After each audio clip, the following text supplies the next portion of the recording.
Boom.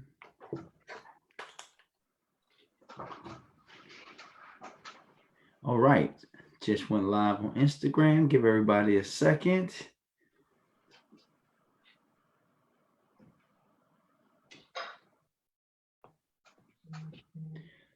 Let's see. There's still people are coming. They're coming. They are coming. Good evening, everybody. Good evening. Good evening. I'm gonna add our guest.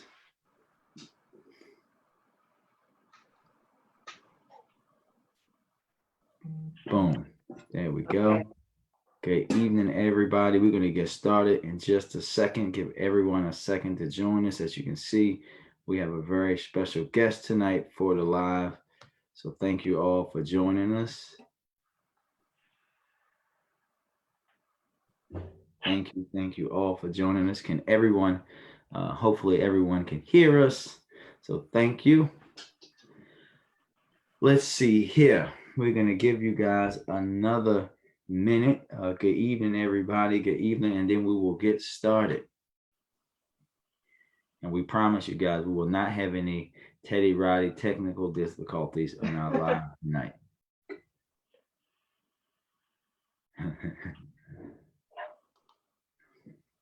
All right. 30 seconds, everybody. 30 seconds. Just 30 seconds.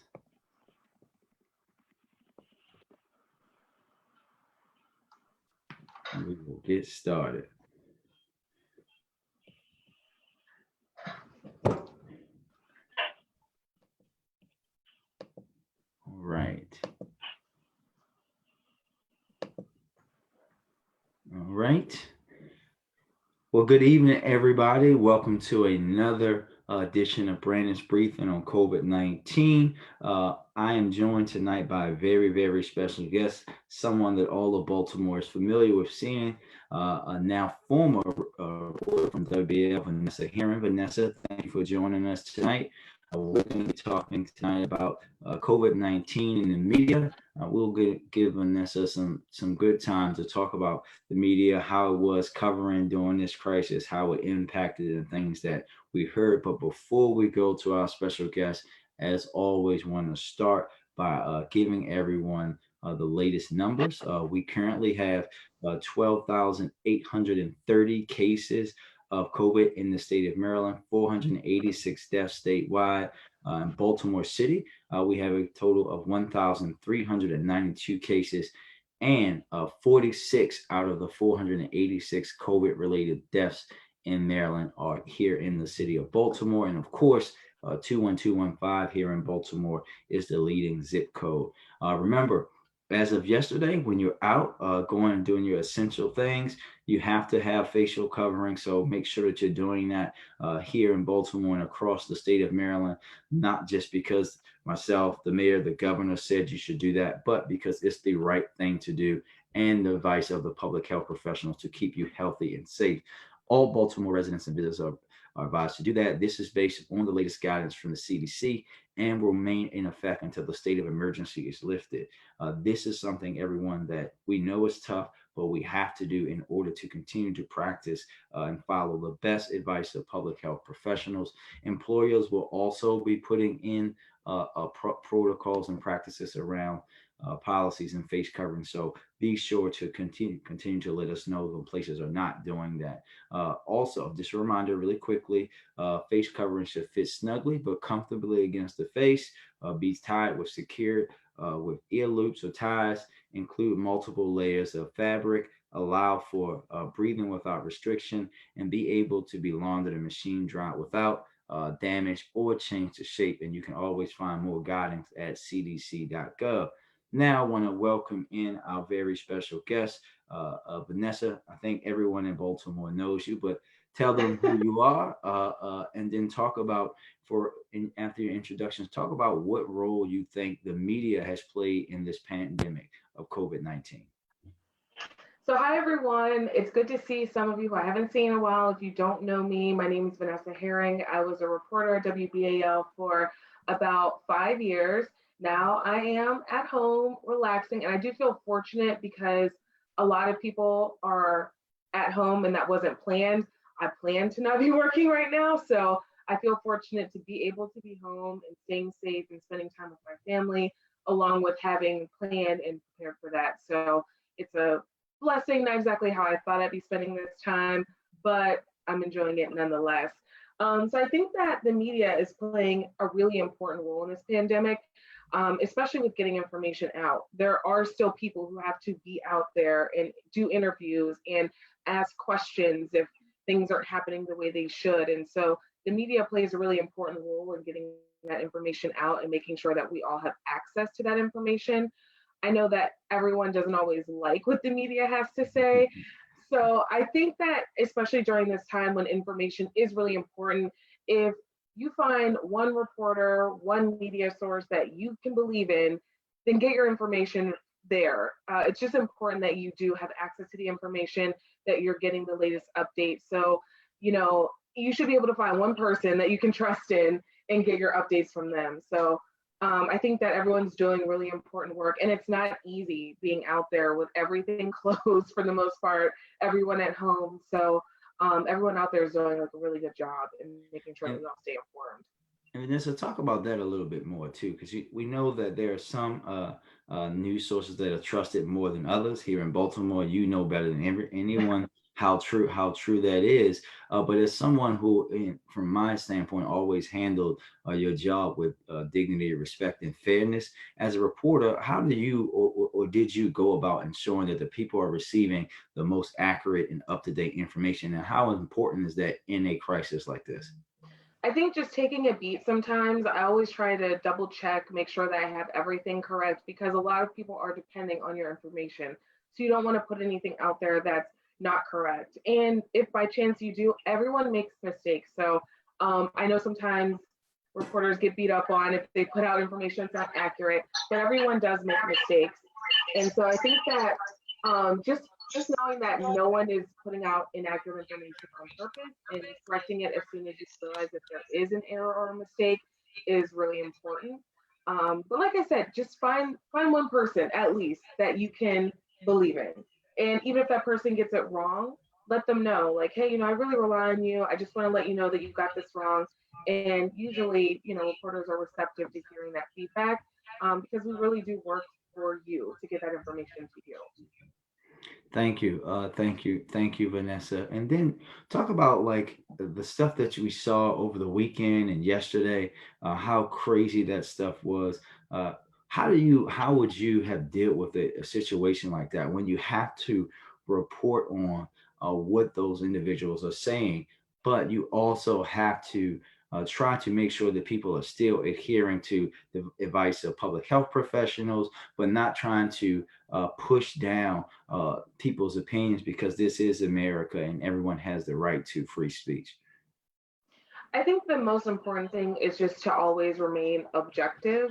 You're not there to give your personal opinions, to push your own agenda. You're really there to just make sure that the information gets out. And like you said, everyone's welcome to their own opinions. There is freedom of speech. And so just saying, this is what people are saying, and this is what the CDC is saying. I don't feel like the role of a reporter is to tell you what to think. It's to help give you the information so that you can determine how you want to tackle a situation. So the information is there and you can go whichever way that you want to with it. But as long as you have the facts, then you can make an informed decision that you feel is best for you. But I don't think it's our role to tell you what you should think about anything.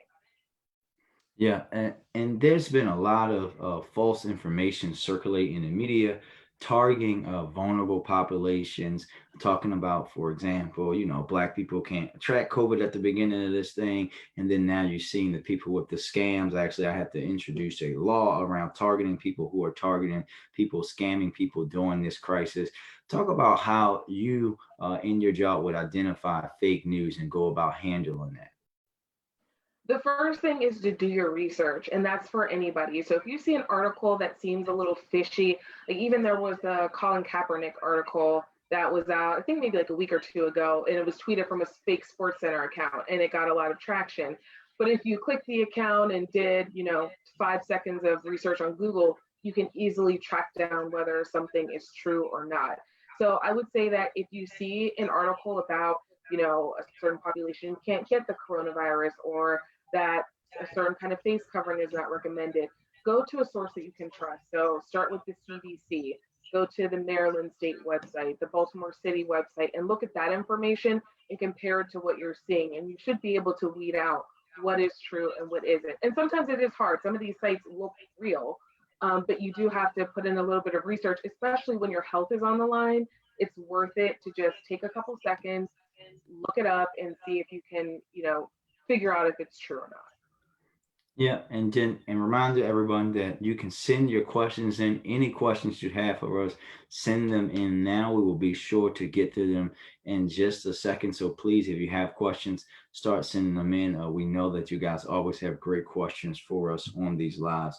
The most important thing that I'm going to ask you, Vanessa, how are you and your family doing? How are you holding up? And what are you guys doing to pass the time? I know about some of the stuff that you guys are doing, but tell the folks how you guys are passing the time as a family.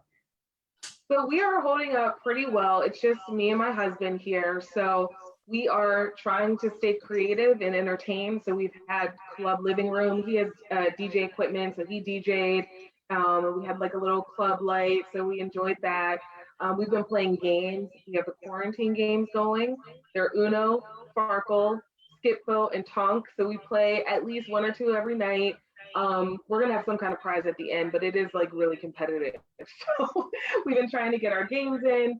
I paint, so I've been painting and doing some reading. And then with my family that's in Pittsburgh and my one sister in New York City, we've been doing a lot of video calls. So my one sister's a chef, and she did a family cooking class. So we all got on Zoom and cooked together, and then we all ate together, which was really nice. And my other sister's in New York City, and she's really tech savvy. So she did a family game night on Zoom. So she shared her screen, and we were all able to play the games from our phone. So we've been trying to find ways to stay connected and together, even though we're all spread out. And for me, used to being essential, like I'm cool with being at home. So it's one of the Right. rare instances I'm at home with my family when they're all at home. So I've really been enjoying it. Yeah, I bet that no more snowstorms, no more none of the crazy stuff. You don't have to be out there. And I just want to point out for the record, for everyone, for all the guys out there, Vanessa's husband is the real MVP, because Yeah. you know how we are about our haircuts, and he allowed Vanessa to cut his hair, which, as you can see, I'm week 4 on the afro. It's just not a good thing. And then, but I think it's a great way to things as you guys are doing, like the games and stuff. You try to keep a little bit of sanity with yourself and trying to figure out different ways to do it and be safe. And it's very important too to continue to communicate with your family, especially like we just had the holidays. Happy Greek Easter to all our Greek individuals who are watching today. And it's just a unique time for me. I had a birthday during the quarantine, so it's very unique, a very unique time. Vanessa, we had a Right. question. So questions coming in. A question for you about what kind of feedback you've been getting from your colleagues in the media, or how have they been reacting to this process?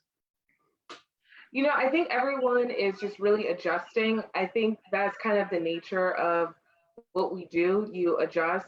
And a lot of times you don't really think about the situation you're putting yourself in. I mean, usually we go to standoffs, we go to fires, we're very close to dangerous situations a lot of the time. So it's kind of par for the course. For me, for the 2 weeks I was working, when we had this, increasing stay at home orders, increasing social distancing, it almost felt like a holiday. So, when you're working on Christmas and no one else is, the streets are pretty empty, like nothing's open. It just felt like a very long holiday. But everyone's adjusting, finding ways to stay safe, doing a lot more Skype interviews. Some people are working from home. So everyone's adjusting, but still being able to get everything done and get the information out. Yeah, I think that it's been as someone who's on the other side of the camera, it's been very unique. Like there's been can't go into the studio. Even the Mm. reporters can't go into the studio. It's very limited. And having to do them by Zoom or by Skype, or, having to meet them, it wasn't uncommon for you guys to meet us at different locations, but having to do that each and every time, each and every time, wanted to just see how different it would be. A couple of weeks ago, we had a council meeting, and I had a almost only me and two staffers on opposite sides of the chambers in the council meeting, and a news camera was there recording. It just was so weird and out of place. But everyone has to practice social difference distancing. So, what else will we do in this case, right? We have to do that. Right. Oh, this is a great question for you, Vanessa. I'm pretty sure you've been watching Governor Hogan's press briefings. Uh, if you were still working for any Mhm. of our stations, what one question would you ask him that might not have been covered as of yet? That is a really good question, because I think that his briefings have been pretty exhaustive. Um, I think the one question that I would ask, and I'm sure it probably has been asked, but what is the plan if students go back to school in May? Would the school year be extended into, later in June or July? Would they just go back for a week or two? Hmm. That seems like kind of a weird time to go back to school. So I would want more information about that. I know a lot of people are wondering kind of, if we do go back, then what? So that would be my question. Yeah, no, I think that that's a trick, and that we were talking about that the other day. If they go back on May the 15th, which I highly doubt that that happens, Right. school's essentially out at that point. Especially if you're in high school, you're taking exams, and then it's over in a few weeks. So I think that that would be a great question. Oh, this is one for both of us. I'll start. Any Okay. thoughts on Florida reopening their beaches? Those people have absolutely lost their minds, right? So listen, we understand. I understand the need for folks who want to rush back into life as we knew it before. But let me be clear: we're not going back to life as we knew it before, right? You can see that what's happening around the world. One of the best areas where you can see that happen is around sports, right?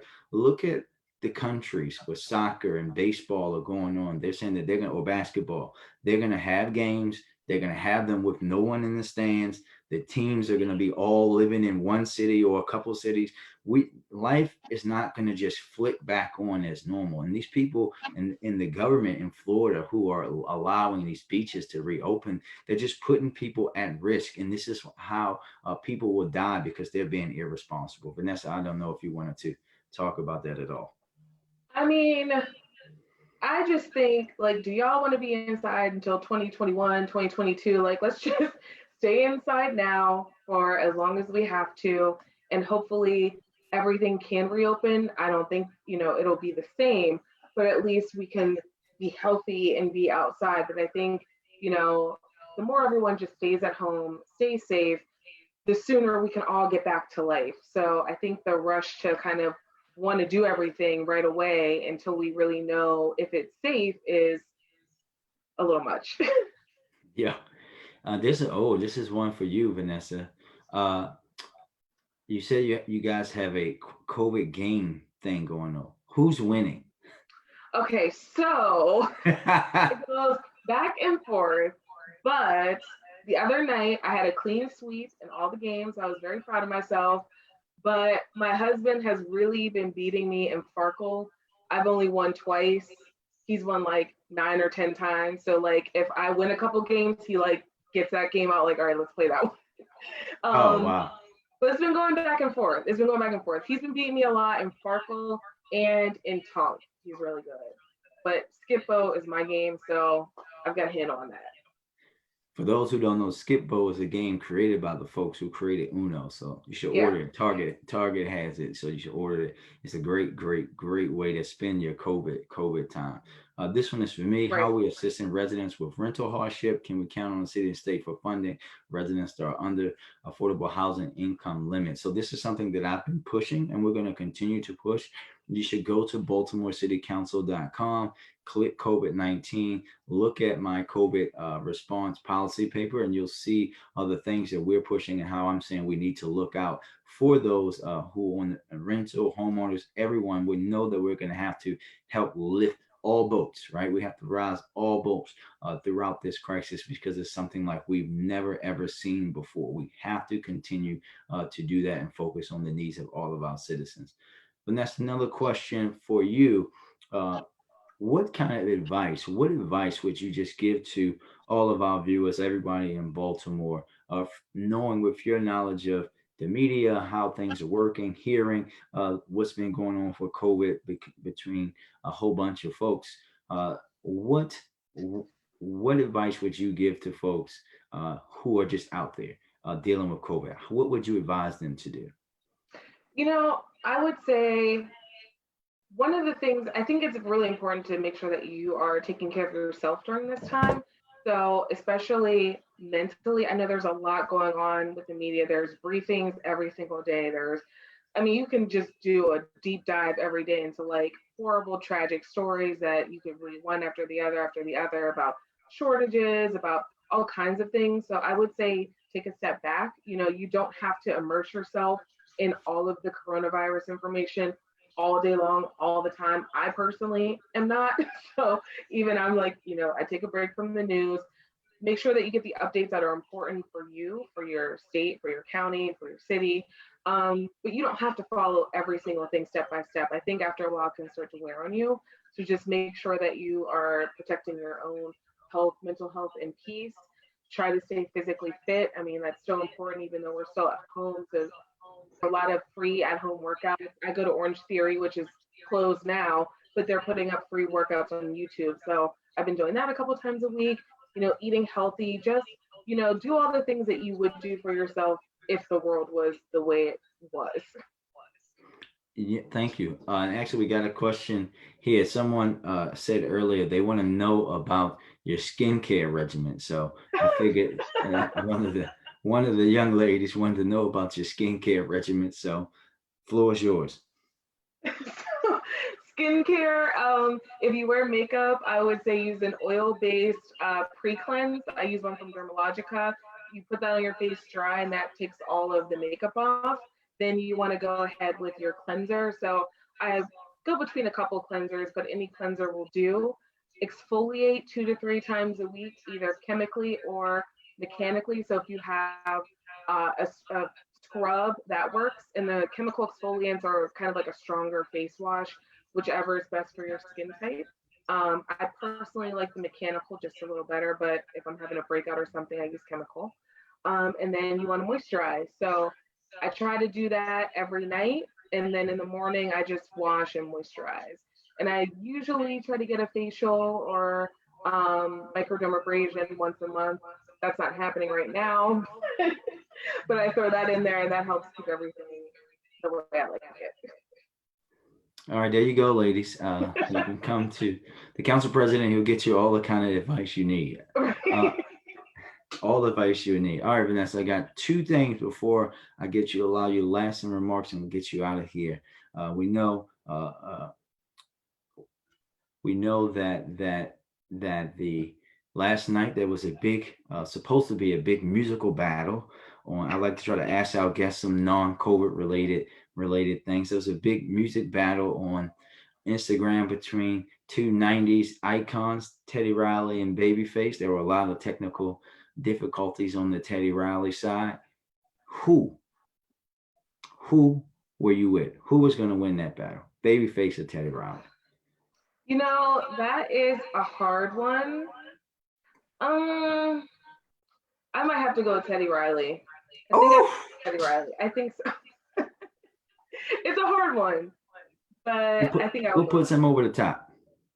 when I think Babyface, I just think, of like slower, not that one's better than the other, but I think if you're gonna be on Instagram Live battling, you kind of need some more upbeat. Well, see, I think y'all sleeping, right? Because folks are sleeping on Babyface. They forget about Bobby Brown. We did hear one of Babyface Bobby That's Brown's true. tracks last night. Everyone forgets about like TLC.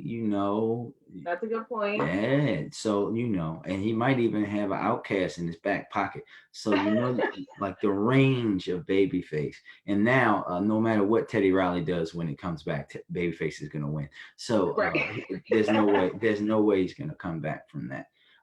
Second thing, second non-COVID related question for you tonight. The documentary about the last season of Michael Jordan.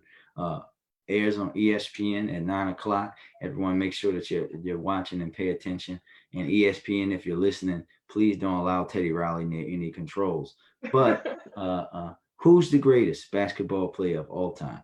Is it Michael Jordan or is it someone else? There's Well, only one answer to this question. I don't really feel like I'm qualified to answer this question, but I would say, I mean, I guess Michael Jordan, but I mean, I don't know. LeBron James is really good. Kobe Bryant, of course, was amazing. I don't know how their positions all like compare to each other. So I don't feel Yeah. like there can only be one. There could be a few. There's space for everybody. One. There is one. One. It is Jordan. And that's hard for me to say, too, actually, because I despise the University of North Carolina. But it is him. No one else is even close. Last thing, Vanessa, a couple things for you. We know you might not have gotten to do a proper sign off from Baltimore in your previous employment. Want to allow you the opportunity to do that. Speak to the citizens of Baltimore who all are just so curious about what the future holds for you. So I tell them they have to be patient. You'll let them know in due time. But give you a final regards to the citizens of Baltimore and tell them what you think they should be doing through COVID. It was really an honor and a pleasure to work in Baltimore, to serve the people of Baltimore. I know a lot of you may not know, but when I first came here, I didn't have a job. So I was freelancing for about a year between three different jobs. I mean, I was working a lot. And then I signed on full time in Baltimore about a year later. And so a lot has happened since I came to Baltimore. I got engaged and married. My sister had a baby. We've gone on vacation. So a lot life wise has happened. And a lot happened in the news. I mean, shortly after I came, I was thrust into covering the death of Freddie Gray. Mm-hmm. And it's been a lot that's happened since then. So Baltimore is a wonderful place to work. I definitely enjoyed my time there. The people telling the stories, everyone is always so kind and welcoming. So I'm really going to miss seeing everyone, on the screen. But I'm still around on Twitter and Facebook and Instagram and staying home. And hopefully, some big things are on the horizon that I'll be able to share soon. Cool. Thank you. Thank you, Vanessa. Thank you for always helping and serving the city of Baltimore. And for everyone else, I just want to remind you all, please practice social distancing. Make sure that you're checking on your families. Always, you can get all the latest information, resources at on our COVID map, bit.ly/be more COVID map. Always, we'll continue to post the information here on Instagram, Facebook, and our Twitter account and Council Press BMS. Please stay tuned, everyone. Stay safe, be blessed, and make sure that you're spending time with your loved ones and appreciating them each and every day. Vanessa, thank you for joining us, and everyone, we will see you Thank you. tomorrow with another very special guest coming up tomorrow. So thank you and good night, everybody. Good night. Thanks.